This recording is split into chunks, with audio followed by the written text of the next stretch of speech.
Hi Juvies, here's Alexandra, and today we will make a painting tutorial about a Chaos Warrior. As you can see, I haven't built him together right now. He is loose on the base and also his arm is loose.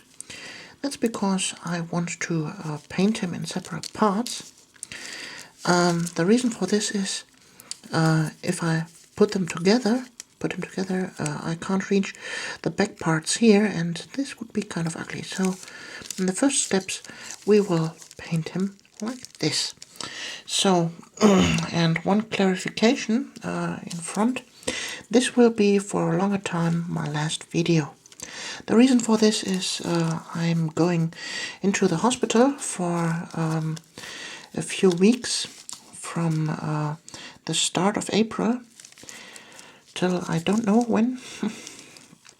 And yeah, but you don't have to worry too much, because the operation that I'm going through is nothing life-threatening. So don't worry, but I just want you to know that I'm not here for answering your questions and such things. So right now I will prime this miniature now in gray from Army Painter, and I'll be right back when he is dry. So Juvies, there I'm back. He is primed now in gray, and now we will start to apply the main colors blocked out. So I will start painting the boots in scorched brown, and then I will start to paint the armor in shadow gray. So, and like usual, this is nothing too fancy, and I don't want to film every single brush stroke because that's quite boring. I will paint now the boots, and then I show you how to paint the armor in the first layer. Be right back. So now the boots are brown, and I will start now apply the color of the armor. For this instance, I want to paint him like a Tzeentch Chaos Warrior, and I want a bright blue armor. But for the back parts, like here, I used a darkened down shadow gray. So I made a mixture out of shadow gray and black and darkened it a little bit. And so now I paint the backside. You don't have to be absolutely exact about this, because, well, there will be this cloak over it, and you probably can't see many parts of this, but you could, and for that instance I'm just simply painting it. So here, this part a little bit. I'll spare out this part here because that's the gluing area. So I think that's enough now. So for the other parts of the armor, I take straight shadow gray. So here you can see the difference in the colors. Shadow gray, and this is my mixed variant. Well, and to be honest, my shadow gray here, it's an older version, and it might not be the exact one that GW produces right now, but, well, that's okay. That's nothing you should worry about. You don't need to be 100% exact at the colors. This is just a tutorial on how to paint things. You could also paint this up in completely different colors with the same technique. For example, if you want to make a Nurgle Chaos Warrior, then just simply take green tones. or you could paint them black like GW makes on the box arts, or you could paint them red like a corn warrior. It's totally up to you. So, as you can see, this is quite easy. I will finish now the rest of the armor, and I'll be back in a second. And there I am back again. As you can see, the armor parts are completely painted now. And what I will do now is paint the backside of the cloak. And for that instance, I take a very dark red. This is a mixture out of Macrite red, a little bit scorched brown, and black.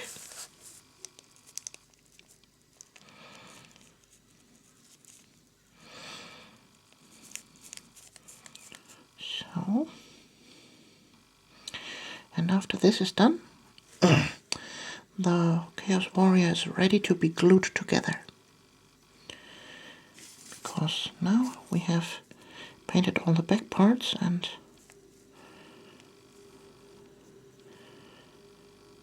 there's nothing more we need to do in this separate stage.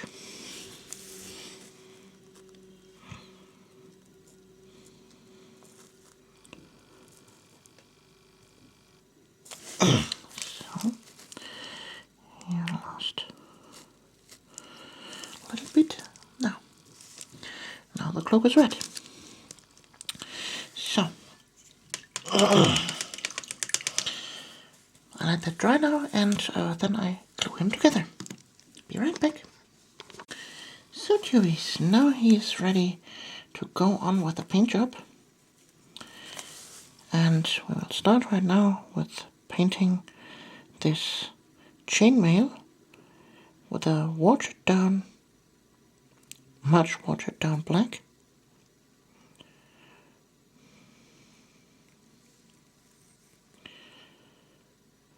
So that's done. And also I forgot to film before I glued him together. This back part of the chainmail I painted also in black. So now we can go on with painting the outside of the cloak in the same red tone like the inside.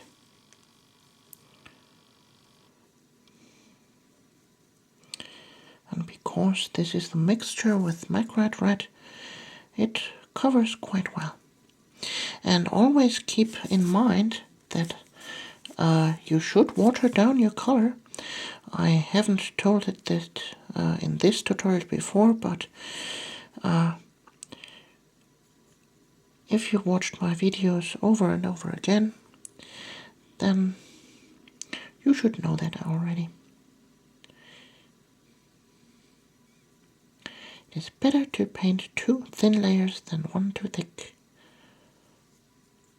You see, the color is thin enough that a little bit of the primer shows through, but hey, that's totally okay, because we go over it several times with highlights, and then this will totally cover. But if you go over it with a thick layer as the first layer, then you can totally see that.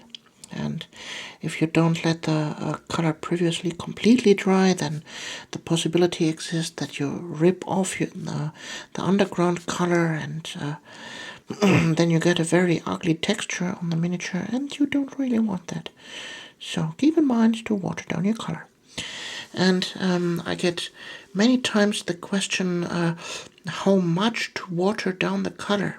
Well, it depends on your painting style and on your experience. It's just a matter of experimenting with the color and knowing the color. It sounds maybe a little bit odd, but you will learn this over time.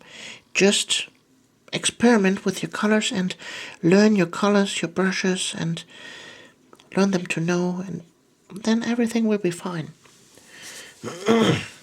So, the red part is also done. Now we will paint the pelt around his shoulders, and for that instance I take a brown tone. It doesn't matter what kind of brown tone. If you take pasture brown, snakebite leather, or scorched brown, or whatever. This here is now a mixture of scorched brown and snakebite leather. And it doesn't really matter that you paint here and there over the edges, because the stage right now is just blocking out the main colors. So you don't have to be 100% exact. Well, it's better to be exact in painting, but, well, at this stage you don't need to be 100%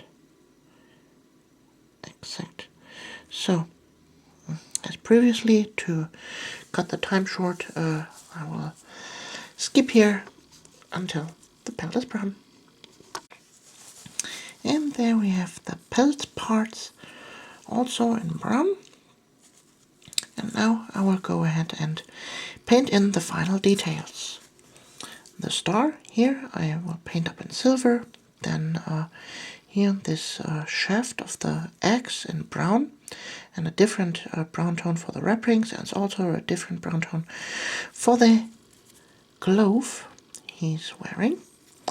Then I will paint the horns in snakebite leather, then in a brown tone here the belt, and some silver for the skull, the belt roundings here, and the chainmail. Also here this spike. And when this is done, I'll be back. So, now all the colors are blocked out. As you can see, everything is clean painted. I have corrected all the mistakes I made, and now he is ready to get some shadows. And for that instance, you all know my technique of washing the entire miniature. And right now I will ink the armor with a mixture of Azurman blue and Bada black wash and a little bit water. So I will take 2 blobs. So a blob is for me putting the brush in and do it on the palette. 2 blobs of Bada black, then 2 blobs of Azurman blue,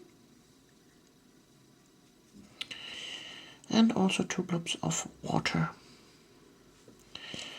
So, and I hope this mixture is good enough. Yeah, I think that's good. And right now I will cover the complete armor with that. And only the armor. I try to avoid the cloak, the boots, the chainmail and other things. I only want the blue armor to get really nice shadows.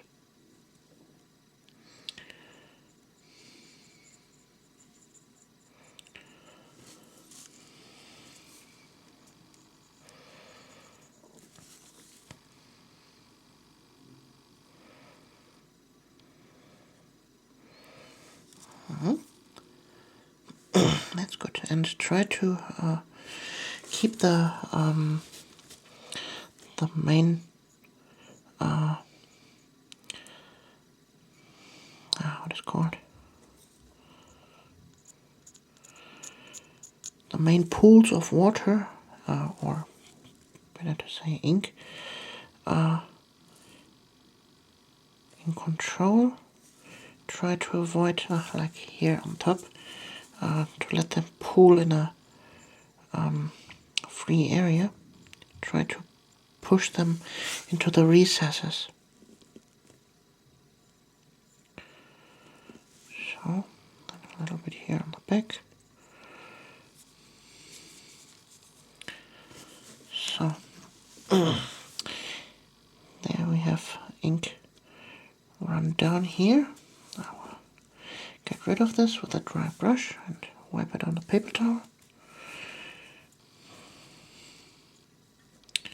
So, I think that's enough. Here a little bit. Yeah, that's good. So, we let that dry now, and then I will start inking the rest of the model in powder black. So, to avoid that the wash is running down, you need a hairdryer, and constantly move around while you dry the model. Move him around so that the ink doesn't dry in one blob spot. So, I'll be back in a second. And there I'm back, and it's now time for the rest of the model to be inked. Quite easy process. Just paint the wash over the surfaces you want to shadow. So, that's also quite easy and should be no problem at all. Try to avoid bubbles.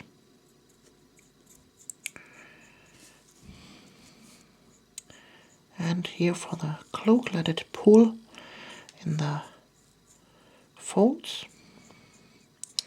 And don't let him dry upright, because the ink will run down and pool here, and these areas are not anymore filled with ink. So try to keep him straight, or like I said before, use your hairdryer while moving him. That's the best way to avoid that run down syndrome. So I will finish now inking him and let him dry.